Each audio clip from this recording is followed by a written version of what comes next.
Okay, so yeah, I'm stepping in tonight.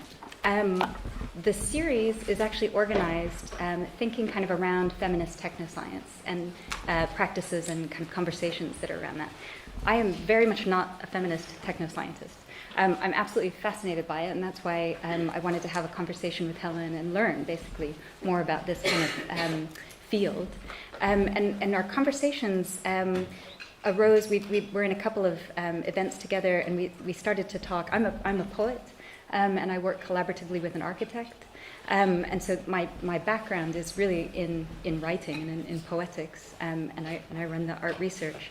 And how Helen and I kind of made connections was actually through that idea of poesis, through that idea of bringing something new into the world, and how that connects with technology, how that connects with techne, which is often considered the means of approaching a particular end. So if poesis is bringing something new into the world, to make something new, then the techne facilitates that by kind of providing a means. And where I think feminist technoscience kind of intervenes in this kind of conversation about means and ends is it's maybe asking us to think about a different kind of end, if that is something that we could throw in the room.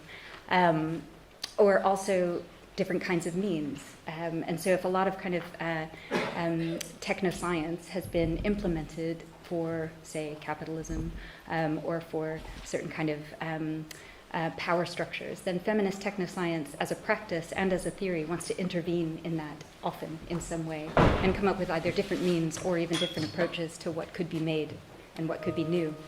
So yeah, that was kind of our starting point. And so I'm stepping in tonight, and I'm going to talk with you guys a little bit about some thinking that's around a project that I've been working on for the last couple of years. And I'm just going to start with the end point of a previous project, which was the starting point of this project. So I'm going to read a little bit from the end of this book called Falling. The famous story by Franz Kafka. Its title suggests the movement across kingdoms between species. Gregor woke one morning from uneasy dreams to find himself transformed into some kind of giant insect. The first sentence seems startling for its abrupt transition or transformation from human into non-human, Gregor into insect. In fact, what makes it so startling is that there is no transition at all. There is simply Gregor, out of the world an insect, in the first sentence. The transformation has already happened. The writing proceeds from there. In this sense, the story does not offer the cause, but only the effects of Gregor's metamorphosis, the repercussions of his tumble down the great chain of being. You prefer this. Belly so close to the earth a vast continual present, no horizon. Legs moving, so many moving, so fast, so fast. You look all around, and you are all eyes, all of you. You are all of you, all eyes, and no face. You are all of you, on your bellies, and in the dirt, and in the mud, and in the dust, and of the world.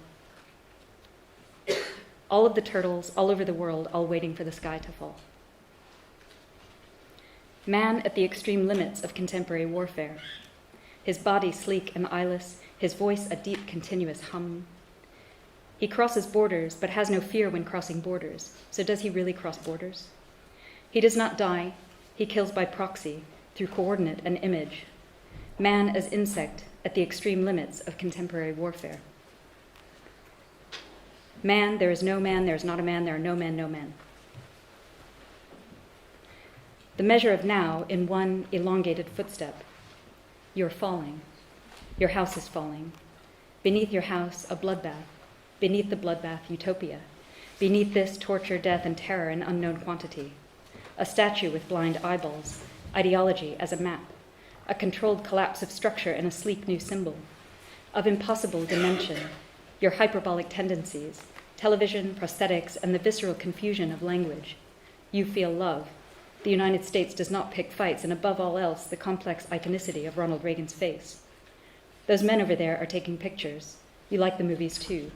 Sometimes you fight, and other times you are instructed to remember. Perhaps all of this is absurd, the image as emblem and shrapnel. If it is no longer ethical to speak of disorientation, then imagine a leap into gravity. Contemplation and response. The frame administers itself. Have you ever tried thinking the contemporary state of global warfare without genre? Keep shooting, keep shooting, keep shooting. The body relies on others. As responsibility, so time converges on this now. In a world under the world. Animals, insects, dust. Now, everything flowers. So that was the end of a book on falling. And in the book, there are 5 figures that happen all to be men, and they're all falling. And to be honest, when working on the book, it was kind of, there wasn't an intention for all of these figures to be men necessarily, but there was an intention to work with figure. And what I've come to realize now is that figure of this falling man, and that was from the last section on falling man, is to some extent thinking through the fall of a particular kind of subject, a particular kind of humanistic subject, individuated. That you could think of, what is it, the Vitruvian man, that humanistic subject that's falling throughout this book. And then the last line, everything flowers, I realize now is a bit of a starting point for the project that has come after that. And this project is called Ungovernable Spaces. And in this project, I work again with an architect, and we are thinking through 3 particular situations, 3 particular community formations. And as I wrote in that blurb today, that these community formations are emerging in turbulent times. And what I wanted to draw out tonight is the starting points, the beginnings of these community formations.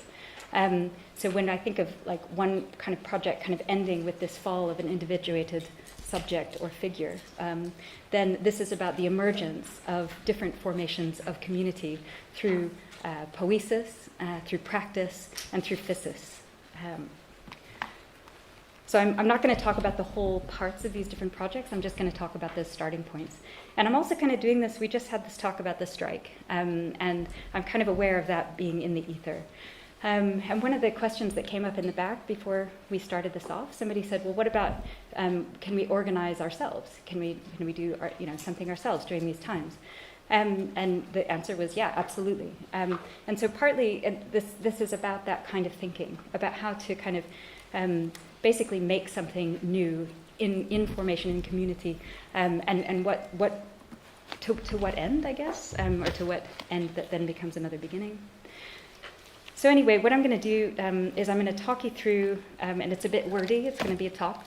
I'm going to talk you through this notion of ungovernability, and I'm going to intersperse it with these kind of stories, just the snippet points of new beginnings of these 3 different situations. So I will, I'll just start.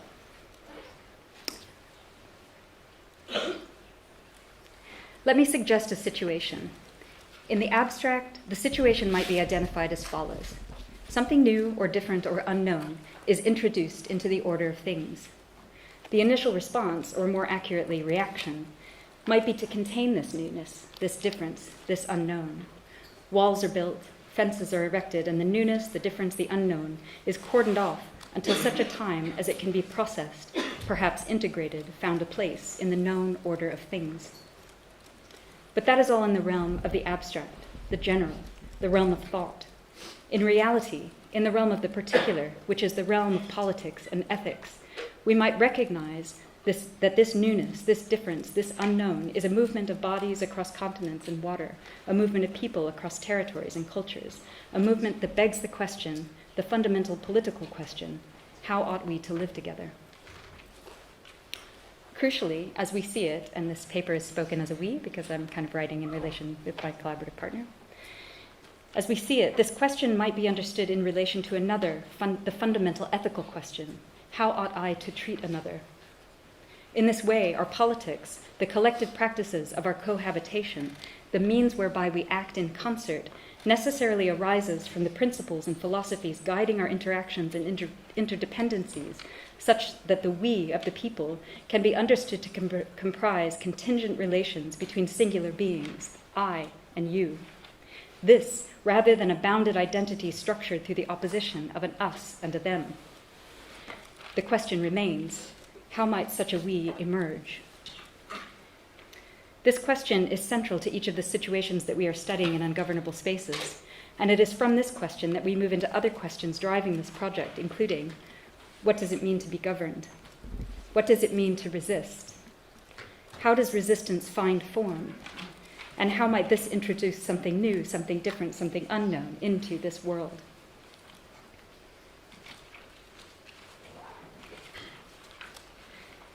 How to Live Together is the title of one of the 3 late lecture courses delivered by Roland Barthes for the Collège de France in Paris between 1976 and 1980. The premise for the course, Barthes says, is based on a fantasy of living together. Throughout the course, Barthes traces this fantasy through select communities from both Western and Eastern spiritual traditions, a number of literary works, and a network of words. The fantasy itself, he says, was unleashed when he came across the word idiorhythmy, quote, where each subject lives according to his own rhythm. Indicating the etymological roots of this word, his lecture notes read, quote, rhythmos, the pattern of a fluid element, a letter, a piplos, a mood, an improvised, changeable form. And this is an allusion to an essay called The Notion of Rhythm in its Linguistic Expression, where the linguist Emile Benveniste describes how the word rhythm arrives to us through the Latin from the Greek rhythmos. As Benveniste argues, the word rhythmos first appears in the writings of Democritus, for whom the universe comprises individual particles, atoms in continual motion, forever falling, that join together in order to act as bodies. For the atomist philosophers, these bodies become recognizable by their mutual differences in form, order, and position, respectively. And it is in this context, Benveniste tells us, that Democritus first uses the word rhythmos to designate form, order, and position, respectively. And it is in this context, Benveniste tells us, that Democritus first uses the word rhythmos to designate form as the disposition or configuration of atoms. For example, water and air differ from one another in the form, or rhythmos, that their constituent atoms take. How, then, does rhythmos come to be associated with the notion of rhythm as we now understand it? This shift in meaning occurs when an atomist consideration of the formal structure of things meets a theory of measure as applied to the figures of dance, a meeting found in Plato, who uses the word rhythmos to designate the measured movements of the dancing body. In this context, the word rhythmos retains its original meaning as arrangement or changeable form, but adds to this Plato's specific appreciation of rhythmos as the order of movement made by the human body in combination with meter, or more specifically, quote, the arrangement of figures into which this movement is resolved. Rhythmos thus comes to designate corporeal movement bound by the law of numbers, a form, more specifically a figure, a dancer, determined by measure and numerically regulated. Rhythm, as we now understand it, thus emerges through the ordering of improvised changeable form, rhythmos, into controlled measurable form. So while the etymological roots of idiorhythmy are revealing, it is important not to forget that the word idiorhythmy designates a form of life. It is, in other words, a way of living together, one answer to the question, how ought we to live together? Bearing this in mind, let us reconsider the relationship between rhythm and rhythmos, or for Barthes, idiorhythmy. If rhythm is form that is numerically regulated, that is, form that is ruled by the law of numbers, then rhythm is form that is governed by measure. It follows that the measures that make up the rhythm by which we live govern our forms of life. In contrast, rhythmos is improvised, changeable, idiosyncratic form. Related to ways of living together or forms of life, this is idiorhythmy. What for Barthes suggests the interstices, the fugitivity of the code, the manner in which the individual inserts himself into the social or natural code. Idiorhythmy can thus be understood as the means whereby individuals respond, react, change, alter, move, that is, improvise, in relation to others amidst the ensemble of togetherness.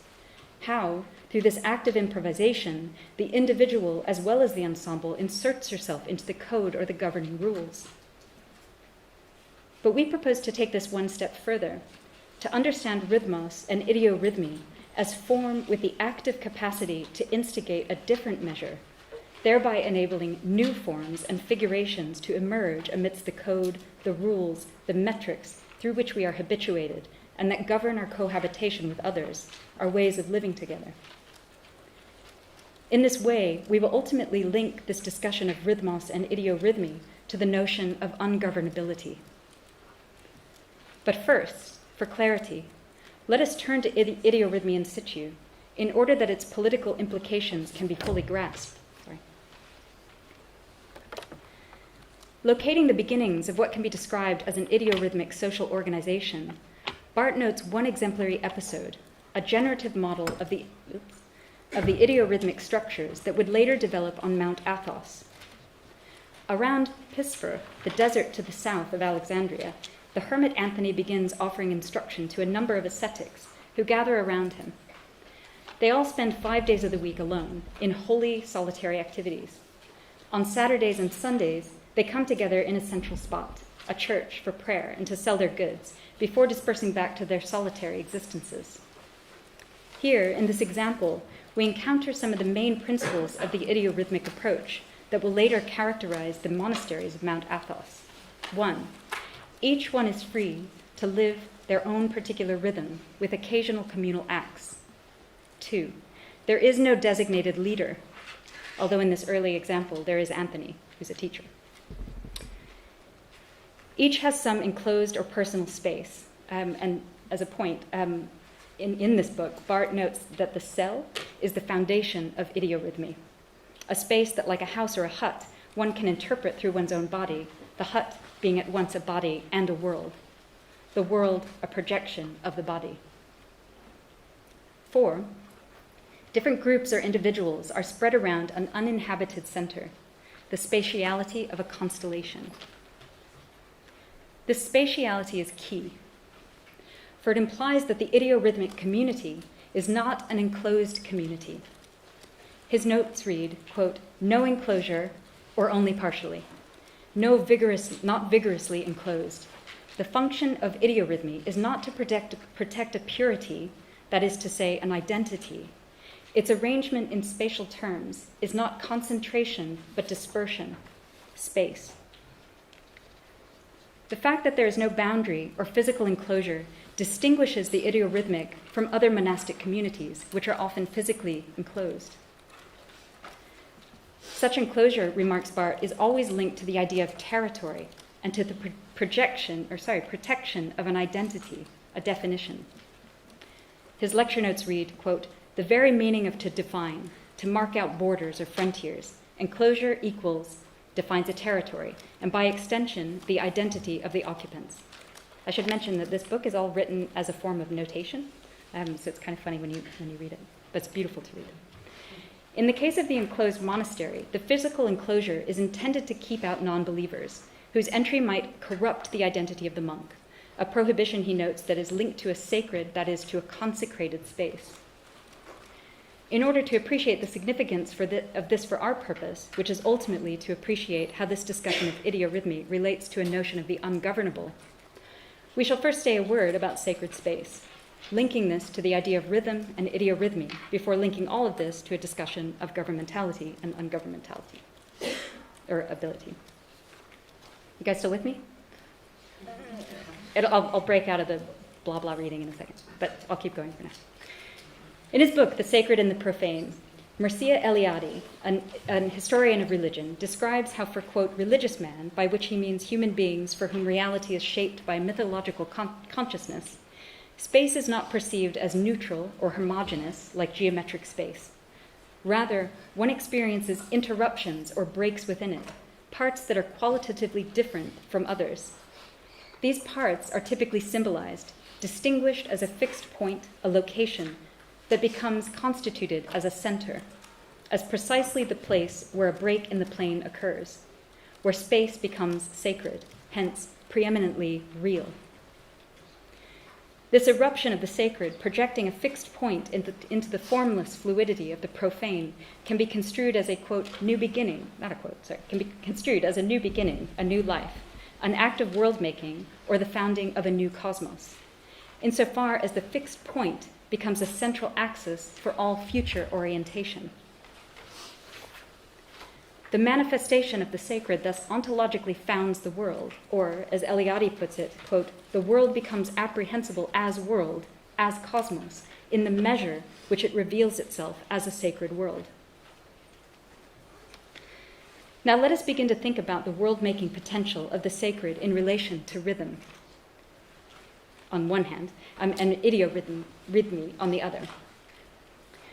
Previously, we looked at how rhythm might be understood as form that is numerically regulated or ruled by the law of numbers, understood in terms of a standardized measure.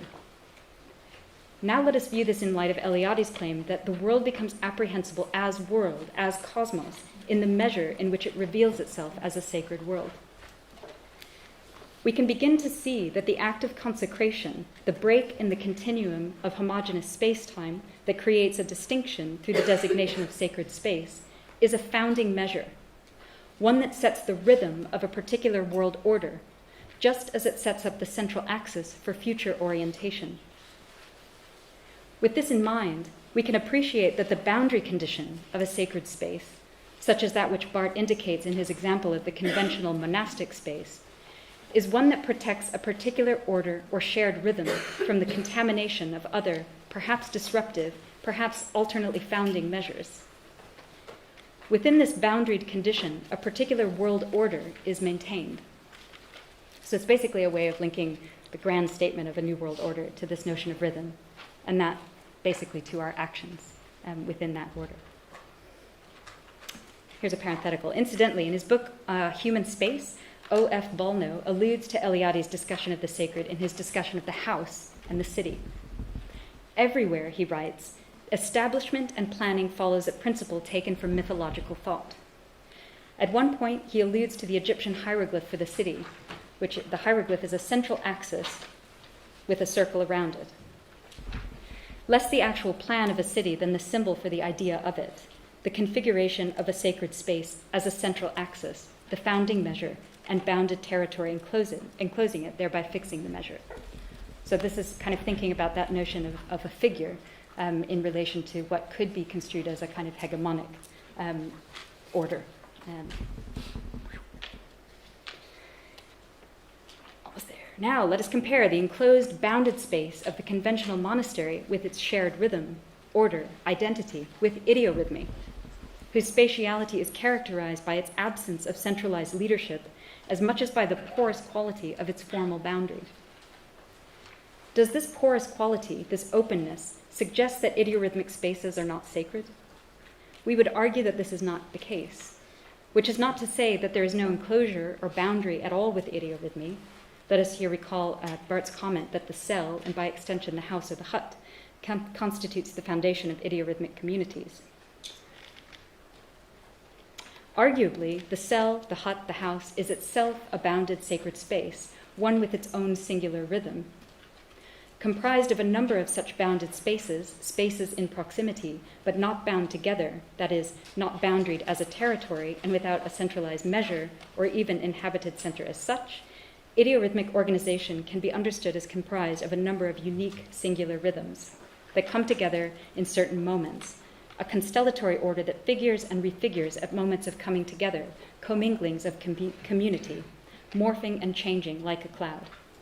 And now I've got this weird thing going on here in this paragraph where between every one of those sentences I've tried to adapt that argument about a we that's made up of an I, of singular I's and U's. So I guess it is kind of thinking in that way, if you think of our bounded entities as one of these kind of little huts, and that coming into kind of certain formations with others, we are forming this we. But everything is mobile, nothing's fixed, and there's not like a big boundary around it. So the formations have to figure and refigure based on the situation, and that figure and refiguring comes about through our action. Oh, okay. I need to change my video. Okay, thanks. La la la. Okay. So basically, I'm kind of getting to this notion of a we or of a space that has the potential to undo a standardized measure or to ungovern space. Yay. Okay. L. So what do I do? Hang on. Got it. Okay, so this will be a breakout into the first situation, and I can call it a constellation, or a figure, a constellation. And this is the Open City in Valparaiso, Chile. Does anybody know Open City? Great. Well, yeah, it's a kind of little known, but it's a radical pedagogical experiment that's in Valparaiso in Chile. And it was started in 1971 by a poet and an architect. And what's significant about the date 1971 is it was just entering into the Pinochet dictatorship. And so what is significant about Open City, as well as its pedagogical ethos, is the very fact that it sustained itself, it survived, and it's still there. And let's see. We went to visit Open City, and this is just a picture of the sand. Because one of the significant things about Open City is that all of the students and the teachers at Open City live in the community and build it. So all of the structures are made through predominantly ad hoc assemblages. So whatever's to hand to make things like a music room or hospederias, these different kind of structures. And all of the building work begins in the poetic act, in poetry, and then it is realized through architecture and through making. Most of the land at Open City is sand, and so this image of the sand is kind of significant because if you think all of the buildings are made on foundations that are constantly shifting, and that has actually been to its detriment at times, where they might have miscalculated the sand vectors and a building will just be covered over with sand. This I thought was kind of interesting because what they were doing, they were putting up a new structure and they were actually putting a foundation of cement in the sand, which I thought was interesting.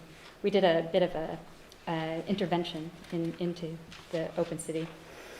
But I'm going to talk you through the starting points, or one of the starting points. There's loads of starting points at the Open City, and to tell its story, you have to begin again and again and again. And so this is one starting point.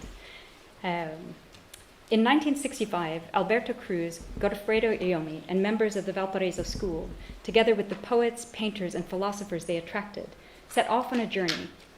To begin, they first displaced the constellation of the Southern Cross from its position in the night sky to the ground, plotting it against the cartography of Latin America, in line with Joaquin Torres Garcia's proposition that south equals north. They then used this figure to plan out their crossing, or travessia, of the vast interior sea, the continental expanse of Latin America with all of its cultural, geographical, and meteorological rhythms. Theirs would be a journey to the middle axis of the cross, a location they deemed the poetic capital of Latin America. The word cifra comes from the Middle French word cifra, itself from the Arabic word cipher, meaning empty, cipher, or zero. The word translates directly into the English as cipher to mean, quote, a method of transforming a text in order to conceal its meaning, also a message in a code. The word can also denote Arabic numerals, numbers and figures, or the figure of the number, the actual mark that makes it.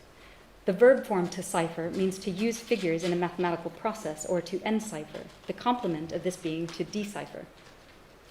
Acknowledging that the word is difficult to translate into English with all of its connotations intact, Anne Pendleton-Julian, who wrote about Open City, is careful to point out that the tension inherent in the word cifra is specifically between the way the word can oscillate between the mysterious and the rational. And in that oscillation is the implication that cifra is analogous to poetry. The fact that the members of the Valparaiso School instigate their journey across the Latin American continent with the displacement of the Southern Cross, a constellation, a figure, which can be understood as cifra, from the sky to the ground, signals that they instigated this act in and through poetry. The fact that this cifra relates specifically to the Southern Cross suggests that their poetic act was inherently critical. How is this so? Here's my pronunciation. ¿Quién sino ella, cifra, dice de un origen, pues solo poéticamente se aparece? What becomes our world must first be created. Whether this be cultivating uncultivated land or conquering land already inhabited by other human beings, a territory can be made ours only by creating it anew, that is, by consecrating it. That's a quote from Mircea Eliade in The Sacred and the Profane, where he further contends that this creation involves transforming chaos, i.e. the disorder of the unknown territory, into cosmos, i.e. a reality ordered in accord with our own systems and beliefs. Such transformation happens symbolically through the ritualized repetition of a paradigmatic cosmogony. Eliade offers an example. The Spanish and Portuguese conquistadors who, quote, discovered and conquered territories across Latin America took possession of these lands in the name of Jesus Christ. In each place they raised a cross, a consecration, a rebirth. For through Christ old things are passed away. Behold, all things become new. Corinthians. The newly discovered territories of the Southern Hemisphere were thus, quote, renewed and, quote, recreated by the cross. In turn, and much later, the members of the Valparaiso school were effectively reclaiming Latin America from its colonial territorialization by using this very same sign, taking it from the skies and plotting it cartographically to guide their first travessia. So the sky has fallen, south is now north, sea is now land, and the group are voyaging on this travessia from the southernmost tip of Chile to the place where the two axes meet, the city of Santa Cruz de la Sierra in Bolivia, the poetic capital of Latin America. This is a journey into origin, a journey of new beginnings, a journey of symbol and ritual, a foundational poetic act. So I don't know, does anybody here know the work of Simon O'Sullivan, who's over in Visual Cultures? And he's been thinking a little bit about mythopoesis. And so this is also that kind of notion, the mythopoetic, the poetic bringing something new, and the mythic kind of, making, culturing it. Okay.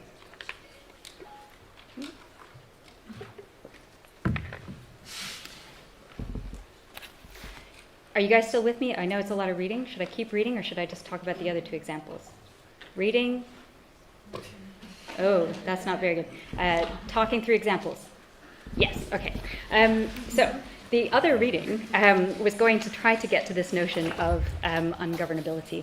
And it was trying to it takes a little voyage through Foucault and through his notion of biopower and the idea of the technologies of self and the way that we're kind of self-governing to some extent. And the possibility that those modes of self-governance might be able to kind of resist power. And one of the things about his thinking is that he's not necessarily a thinker of the state. He's not a Marxist. He's not. He is a thinker of power. For Foucault, everything is power and everything is resistance. And so this kind of thinking about ungovernability fits in that, because with those techniques of power, you can basically form and reform, and that is, I consider at least that a mode of resistance, and that's how these communities kind of sit in there. Then the next example that I wanted to draw from, and it's the one I'm working on at the moment, and it relates to, I have some pictures. It's called Charkha. So again, I should mention that where in the book Falling, there were these falling men, these individuated human figures. All of these figures are kind of formations, right?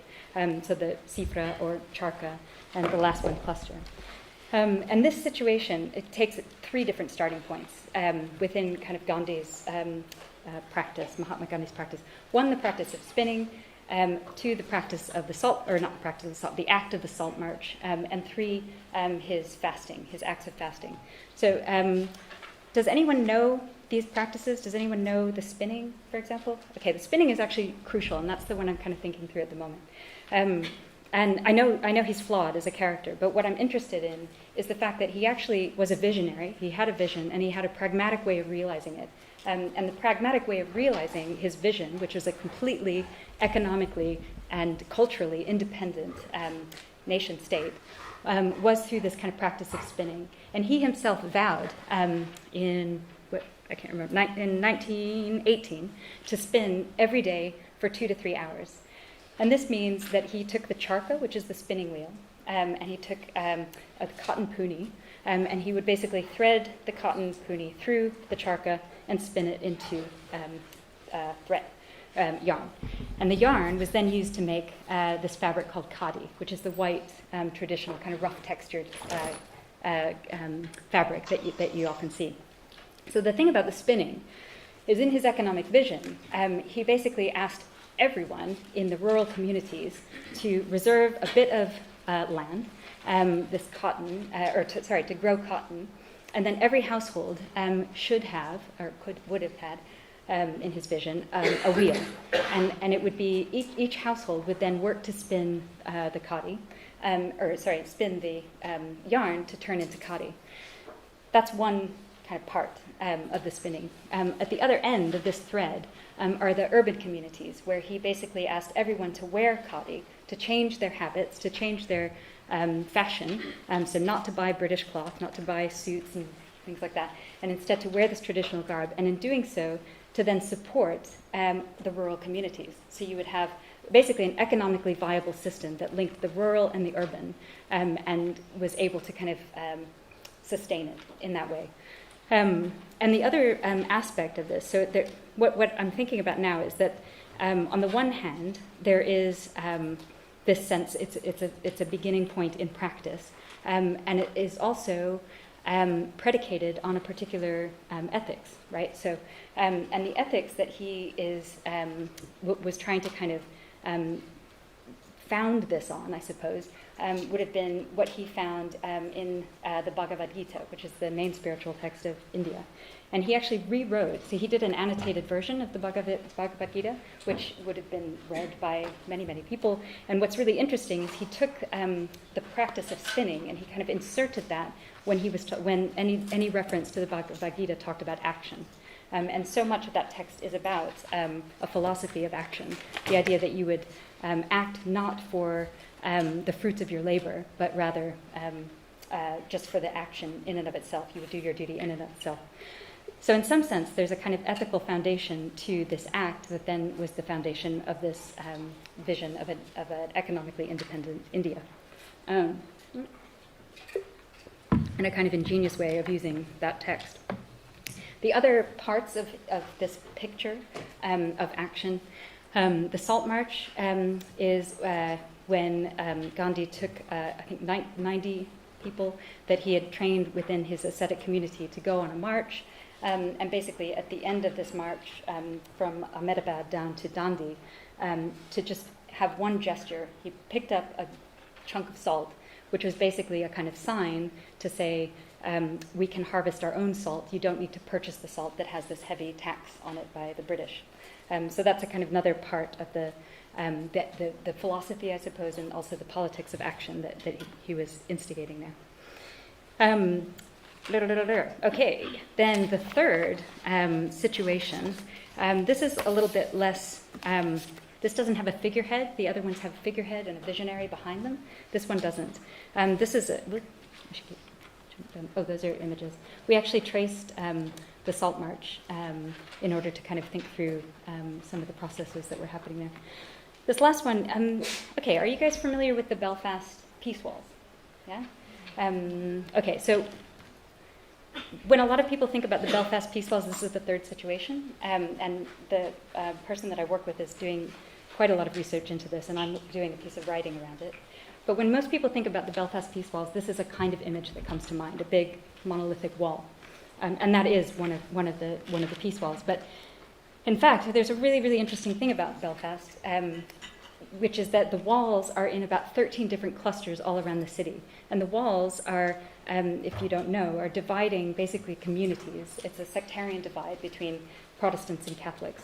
These walls have been there for 50 years, and they really don't have much sign of coming down, although I think 2023 was the deadline for them to come down. So there's a really interesting thing about the enclosure that we were talking about at the beginning, but also about division happening in these walls. And James, who I work with, is actually kind of thinking about a plan for taking these walls down and what might be in their place, in their stead. Very maybe optimistic, but I am going to read just a few things, and this will be the finishing part, because I've been thinking about it in different ways in relation to what might emerge out of this situation. So if you'll bear with me, I'm just going to do a bit more reading, and that'll be the close, okay? More poetic-y reading. So these are kind of passages to kind of think through the different dynamics in Belfast. Carson, 1. A droplet falls and swerves, marking the birth of a political event. A confusing turbulence follows, becoming civil war. Elements now polarized congeal and crystallize into bodies seen marching or fleeing from a street on fire. Families are displaced, decay and decline. A burnt-out bus between the falls and the Shankill Road severs connection through vernacular divide. All of this, or something similar, will happen again. The vortical logic will hold. The pattern will repeat, each time with a slight variation, each time leaving behind a wall.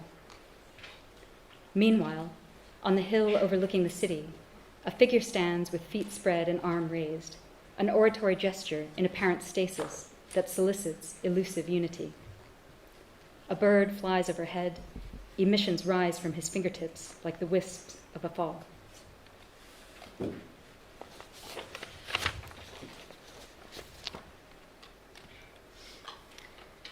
There are 13 sections of this, and I'm not going to read all 13, so these are just excerpts. This is 3. What does it mean to say this wall is alive? It means that this wall is not dead. It means that this wall has a life. It means that this wall is a life, understood as pure event. It means that this wall is alive as a philosophical concept containing only virtuals, made up of virtualities. Off of Springfield Road, there is a wall painted with a number of fantasy figures: Superman, Wonder Woman, Batman, Catwoman, Flash Gordon, 2 or 3 others. Each figure is an active force, shattering bricks with a necessary violence, exploding away through the wall. And behind each figure, through the wall, skies are bursting with orange and yellow rays. Buildings scrape the skyline in pink-purple silhouette. If it is true that some love the wall while it is standing, it is also true that others will love it only after it is gone.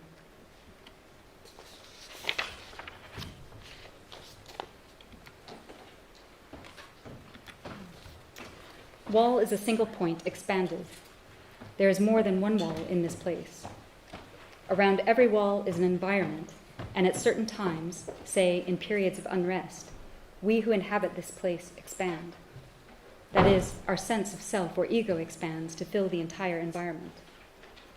We individuals, our sense of self, expands beyond the boundary of our skin, and in this way, the environment becomes thick with emotion, thick like fog, or like smoke billowing up from each individually lit fire. After the fires on Clifton Park Avenue, they erected a dense stratification of concrete foundation, concrete block, profiled metal sheeting, mild steel angles, scaffold bar, razor wire, metal palisade fencing, and roller spikes. Over time, these materials have changed, and more recently, the heavy, opaque constructions have been replaced by a lighter, more candid fencing. Perhaps one day these walls will all be retractable, like the one on St. Matthew's Court, with its potential to be not a wall. Perhaps even later, sometime in the future, all of the walls will degenerate into mere geometry, a simple line. But whatever its material, the idea of wall will always remain. For generations now, there has been nothing in the world more important.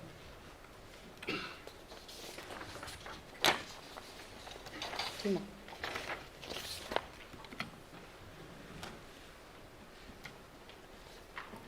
The wall in Alexandria Park is comprised of segments that, tack welded together, form a single unified plane that cuts across the whole of the park, drawing distinction. In 2011, a gate was inserted into the wall, onto which was painted a photorealistic depiction of the parkland beyond. On the 16th of September, the gate was open, and for the first time in 17 years, members of the local community crossed the park without digging holes underneath the wall or using ladders to climb over the top. Today, the gate is open from 9 a.m. until 4 p.m., and when walking through, it is difficult to say if one is inside or outside.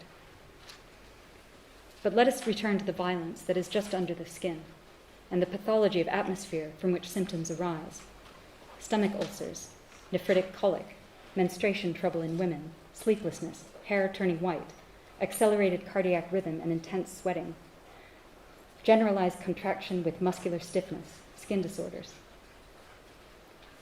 From all of this, we know that by its very nature, power is separatist and regionalist, that its aim is to divide what it seeks to control, and that consciously or not, our aim is to resist.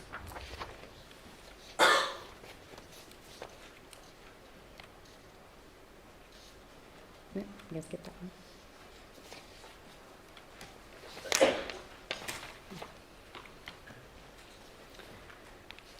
A popular legend speaks to the origin of the Red Hand of Ulster.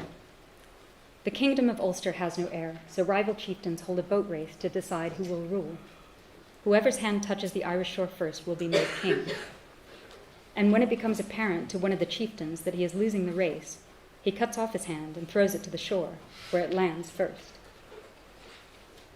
Another origin. The Belfast City Cemetery is built in 1869 between the Falls Road and the Springfield Road. Serving as a burial ground for the city's growing population, the plots are divided into Catholic and Protestant areas. These areas are separated by a wall sunk into the ground 9 feet deep. And every day, and every year, and every decade since, the soil around the wall has been moving and shifting, its particles tilled and sifted by countless little mouths. Thank you.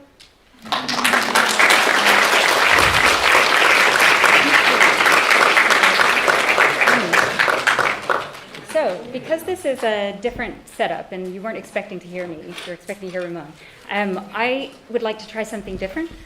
So rather than asking me questions, although you can, what I was hoping to do is open it out to you guys and ask you to take either some of the thinking that's in here and extend it, or just tell me a bit about what you're thinking and maybe how that relates to some of the thematics that we've been talking about.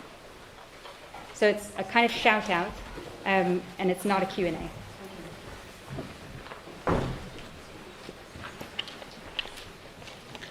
Probably help if we had beer, but we don't, not in here.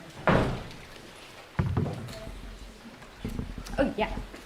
Yeah, so, just thinking back to the Valparaiso example, I think something that maybe was troubling me a bit about that was, in particular, the way in which they tried to kind of re-establish or overcode a kind of colonial legacy through the use of maybe some of the similar tools that have been used to develop the kind of metrics of that legacy in the first place. So, you know, the kind of use of measurement with respect to the stars, and in particular the way that that kind of maybe circumscribes a kind of an alternative identity that still, in some sense, maybe also kind of establishes an interest in having, and so maybe like my general problem in this might be, or my general kind of, not even problem, but just thinking point for this is,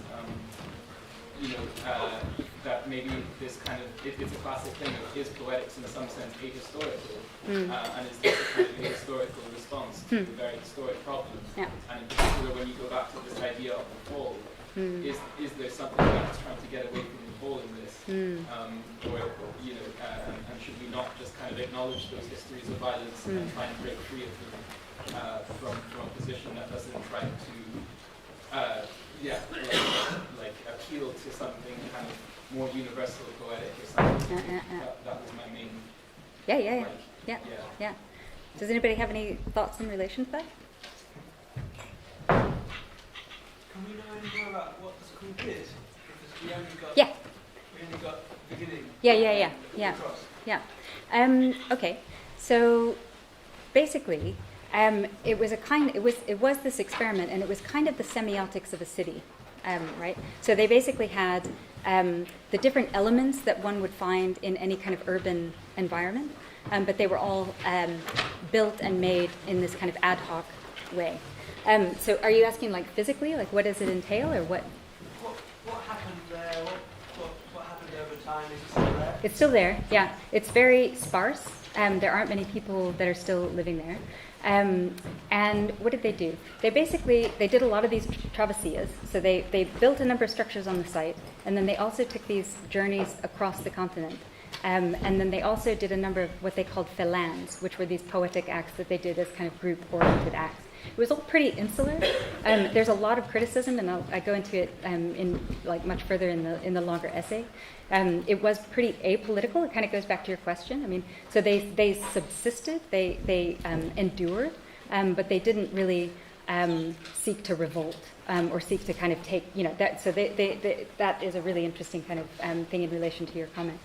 So what did they do? I mean, it really is kind of a dreamy kind of experimental place. And now they have a lot of people that kind of go in and, I don't know, do experiments with concrete and foundations and these kind of things. So it's more about the kind of ethos of the teaching there, that you would live and build along with the tutors, basically, and that you would kind of experiment with things that are to hand. Everything was sustainable. When it was built, there was a kind of reluctance to have a single author. So if you started to build something, then I might come in and take over from there, and then someone else. That was called like building in rondo. A lot of ritualistic kind of performative acts. So that's the kind of general picture. Does that help? Or so, yeah, if you want more details, I could send you the longer version. But yeah. Any other thoughts? Is any of this relating? Because I tried to pitch it a little bit to the strike, but I am curious because I am thinking about what you may be doing, and it kind of leads off of Suhail's first series of talks, where he was looking at systemics and different ways of operating that might be collective. Are any of these resonating with any of your practices at all? Or we ran the collectives talks last year, which was thinking about similar things. What do you guys make of this idea? Sort of community collective action. These examples sort of have an ideologies or religious or semi-religious things behind them. Yeah. So, like your original thing about the monastery and the cell structure. Yeah. And then the Chile guys are doing something like the religion of poetry. Yeah. And then Gandhi's doing something relating Hinduism to decolonization. Yeah. So, do you think that those kind of self-organizing structures need some ideology besides just the wish to have self-organizing structures? Yeah, huge question. And I'm a little bit intimidated to kind of do the talk. I did it somewhere else. It's very unfashionable, to kind of talk about what the role of those kind of practices, religious quote unquote practices, can be in these formations. But when you're trying to kind of start up something new, to have a kind of shared ethic is quite important, and that is one role that religion has played typically within any kind of founding community. I don't think you need it, and I'm curious how people can get to it without necessarily having that. I think we kind of have, even though we're in a kind of secular era, we have our ways that may, fundamentally, I suppose, religious thinking is trying to think of a connection to something that is unknown or unmanifest and that kind of thing. That's maybe that's the kernel of it, and then it's been co-opted kind of politically to kind of, do all sorts of crappy things. So it is unfashionable to think it through, but I think the basic tenet of maybe searching for something that's ineffable or searching for something that maybe isn't quite as materialistic. That's why I was drawn to kind of Gandhi's vision, because I do think we're in a really, really hyper-material culture, and I'm not saying you have to kind of move into that sphere in order to move away from it, but I do wonder what might drive us that might be a little bit different from that. I don't know if that helps, but again, maybe you guys can help answer that. Is it possible to start up something new in formation when you don't have shared practice or shared beliefs? And that is a really, really important thing for all of us to think about, because we're in a world without shared practices and beliefs. So, yeah. I just think as a comment, the move to connect the rural space to the urban, or this idea of traversing very broadly, that was in your constellation example, seems to be a very generous gesture, given it seems hard at the moment for urban spaces to make a connection to rural farming communities, even within the context of the UK at the moment, or anywhere actually. So broadly, the three examples that you gave in relation to connecting to a space that is distinctly not your own. So to basically to connect with something that you can't find connection with on a day-to-day basis, and that in relation to power structures and decolonising of the order of things. Yeah. So that's it's nice. really vital. Yeah, that's nice. We actually have a couple of PhD researchers that are working in like rural Wales, and it's quite interesting, to have that kind of conversation in a room where most of the people that are here have been or are engaged in kind of urban centres. And what kind of conversation that opens up. And we, like one of the conversations that we had in that previous series of talks about environmental racism and that kind of thing, and when you have a sense that and that's what I'm trying to get at with that last piece of writing, that there is an urban ecology and that there isn't some sort of like something that's over there that's rural, that's nature, whatever, that in the mix you can have all these different kind of burgeoning species that may include people with wall, that could create something political. I'm quite interested in that. But again, how that actually works in practice is maybe just theory, maybe just poetics, I don't know. I want to ask, I think I just want to open up regarding power. You talk about power. Yeah. You talk about Foucault. Being an institution here and how Stuart Hall and Top, who in a sense disagrees with Foucault's idea of power. And now as we're talking about an institution and the discourse now, I feel like it's quite important for us to think through his view as well in this time, the strike and all this. Yeah. Can you bring that, can you talk a little bit more about it? And bring it no, I just wanted to open up. You just want to open it? Does it? Open up. Yeah. I don't know, with the view of that Stuart Hall and being here as well, to think, and as you started to talk, saying we could be thinking through, like in a time like this, how there's other ways. And Hall always says, like in discourse, he opened, there's always two doors, we just let it open always, so that we can just come up with ideas. And, to open the doors to come up with the ideas. Instead of, but then, idea of power, I don't know, just want to open up. Yeah. Are there other thoughts about that? About power, conversation, discourse? We're in this very power dynamic lecture theater. It's very hard to have a kind of conversation, but but maybe that in itself is something. So we are, this is how the environment is shaping us. So there's this tiered. It's helpful to be able to see, but there's this tiered relation. The one speaker at the front, trying to break it up a little bit by having a conversation. It's hard. So that in itself contours. Yeah. Yeah, me too. Thanks. Something I've been thinking about in relationship to both the strike conversation with picketing and political action, and then these kind of like structuring of society ideas and kind of utopic kind of gestures, I guess, are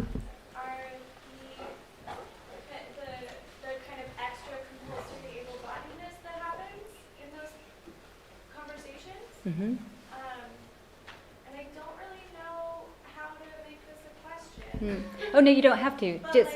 I don't know if it is like it's being like picketing is something that's nearly impossible for a lot of people with disabilities. Yeah. And, as well as this kind of like we all build things. Yeah. Kind of structures. I don't know. Yeah. So say a bit more. Just it doesn't have to be a question. Just. Oh no, I don't really know. Like I said, I'm really sleepy, Yeah. so I don't have a whole lot more to follow that. But I've just been kind of like holding that. Yeah. in my hands for Yeah. the last hour. Yeah. Okay. I don't know. Is there anything that you came across in this research that made space for disabled bodies? Did I come across? I don't know. Yeah, it's a really good question. Yeah.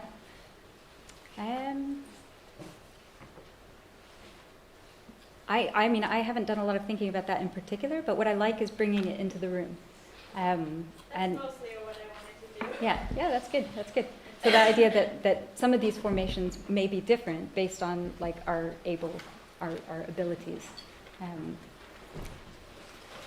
Any other thoughts on that? Does anybody want to bring anything else into the room that hasn't been brought into the room? I think following on from that point, there's a question to extend back to the picket line around two very different bodies, the disabled or ably challenged body and the raced body. I think that I remember that quite strongly from 2 years ago, that power also looked very white on the picket line, and I was very conscious of our potentially alienated international students or students of colour who were of course welcome but may have fallen away for whatever reason, and similarly the picket line is a hard space, particularly when it's cold, for individuals who can't maybe stand or be physically present, and that. So I don't know how we're going to tackle that, but I know that I'm kind of very aware of that in my current physical condition, that I actually have begun to be aware that it's not so easy to be physically present. So I don't know what we do, but I think that we should try to address it in some way. And maybe that's something to do in smaller groups. Well, and maybe it kind of, I don't know, I'm just thinking about the question. So maybe it's something to do with kind of a recognition, but moving away from that into a kind of reciprocity. I'm using those terms deliberately, so that we might recognize that there's a body in pain or that there's a body that's less abled. How can we kind of reciprocate? How can we, get a chair or do something that might change the space or change the configuration in order to account for that? Because one of the things I think we're in a particular moment. I mean, everybody's saying this, but I mean, it's a really, really turbulent moment that we're in. And I was saying with a bit of tongue-in-cheek, but a lot of hope that it could be the death cries of patriarchy. It's just so bad, and it's just such a kind of intense, response and reaction back. I don't know. And with that in mind, a light is being shown on all sorts of things really, really necessarily and really brightly. And we're all being called to account to kind of recognize what's at stake by certain people not being in the room or certain voices being dominant, that kind of thing. And maybe it's something, partly it's that recognition and that awareness, and then it's kind of figuring out how we change our behaviors and our actions in order to just make these new orders. I mean, that's kind of what I've been thinking so much about. And in part, that means changing institutional structures or having a strike or these kind of things. And in part, it's, what we choose to do every single day, every minute, when we're out and about or just in company, in common. Are there other people that might want to extend that thought a little bit? Yeah. And I'm also, I know what goes in. Yeah. Yeah, I was also, well, I think this comes back to this question of the sort of model of the arrhythmic sort of construction, because on one level, I think it's really appealing to somebody with maybe slightly anarchist kind of sensibilities, which I definitely have as well. And I think that maybe what it requires is a level of nuance where, in fact, what it's not trying to say or do is be about the kind of relative freedom to act, and then the kind of collective is made up of the aggregate of each individual acting, but that there's a kind of feedback in which actually my acting is not just me acting on behalf of my own interests, but also as a kind of as an effect of a collective subjectivity that is produced through this kind of collective experience. And so when we talk about the kind of the presence or the kind of difficulty with, in some sense, the kind of barriers to presence of different kind of bodies and with different histories and so on. I think, without wanting to say that this is a kind of a solution to that, but certainly a way of thinking through it is to kind of think, well, in fact, my subjectivity is not something that is constituted by a kind of unique personal history that is like uninflected by the different kinds of relations that I have with other people. It's like fundamentally a kind of a thing that's constructed through my experience of other people, and so then it's I don't know how to kind of further reinforce this, but like it seems like more of those moments, like kind of like you're saying, are necessary, in which those who can't be at the front lines are nonetheless kind of through those people that can be. You know, it's similar to this idea of people who are on a tier 4 visa and therefore don't have the same kind of ability to be you know, at the forefront of kind of things that might be arrestable and so on. It seems like that needs to factor in our thinking about how we experience the world for those of us who don't necessarily have that kind of experience ourselves. And then in terms of that becoming scalable, it seems like that also needs to happen. Yeah. That's great. That's really nice. Are there any other thoughts around that? It's just the part of the opacity. You said that the tutor and the student live together and build something on the sand. The structure of the concrete. It reminds me of a project I saw in India. It's called Arrowville. Utopian project. So I'm wondering if your practice or intervention is related to utopian or reforming a community. I haven't gone into utopia. There's a researcher back there, Romeo, who's actually done some work at the community that you're talking about. Maybe you could say a bit more about it. Put you on the spot.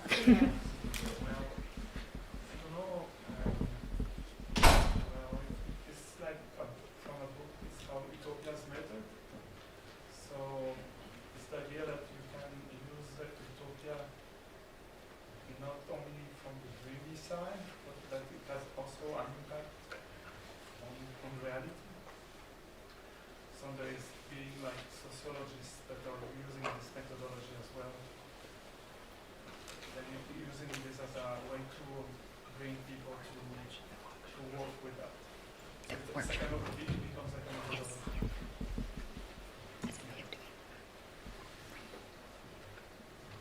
Sorry, there was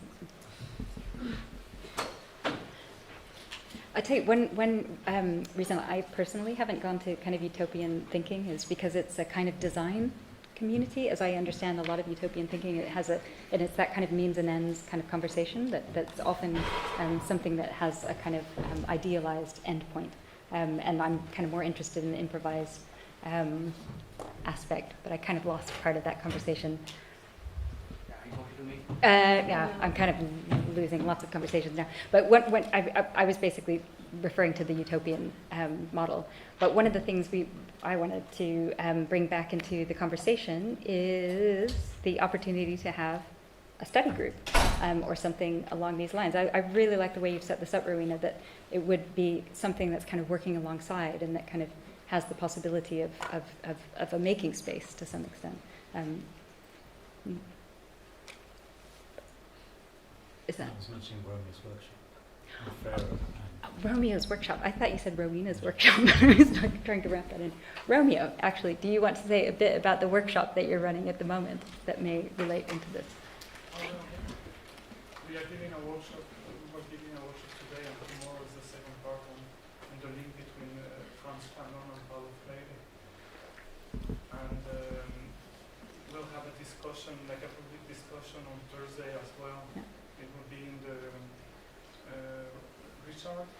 Richard Hogarth Building 137. Yeah. Between 6 and 8 p.m. And it's a collaboration I've been doing with my colleague here next to me, Anna who's from Bergen University. And basically, we've been having this ongoing discussion about how we work with our own practice. I work a lot with Paulo Freire ideas, and Anna is kind of rethinking Fanon with her own practice as an artist. So we are questioning, bringing this, asking ourselves how we can work with thinkers like that today. Great. Like, taking in consideration today's politics. So everybody is welcome. If you want to come tomorrow, we have a workshop between 10 and 12 and 1 and 4 p.m. And then Thursday night between 6 and 8. And who's speaking? Is it Roz Gray? From Thursday we have 3 speakers coming. We have Francisco Carvalho, who is from the politics department here at Goldsmiths. Yeah. We have Rose Gray, who is here at the Fine Art department, and Susan Winterling, who is from Diann University in Norway, and they will be discussing. We thought it would be a nice occasion to speak about that, to bring people. Yeah. I think it was a way for us to bring people to speak about things that we were interested in. Mm-hmm. That sounds like a really great place to end, because I know everyone is on their knees, including me. So thank you very much for coming and